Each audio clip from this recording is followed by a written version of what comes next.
How to withdraw Sweatcoin money to PayPal. Hey guys, in this video, I am going to show you how you can withdraw Sweatcoin money to PayPal. So make sure to watch this video till the end and let's get started. So the first thing that you want to do is open up the Sweatcoin app on your mobile and make sure it is updated to the latest version available. After that, sign in to your account and you will be redirected to this page. Over here, tap on the profiles icon at the top left corner of your screen. Then tap on the gear icon at the top right corner of your screen.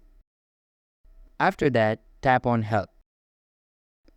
Now click on Other Common Queries. Then open this drop down here. It is written that you can't withdraw Sweatcoin money to PayPal and it is currently impossible. But I have got a sort of a workaround for it.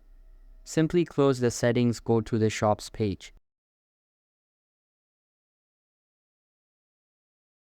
Here, all the available offers will be displayed. Now apply for the gift card.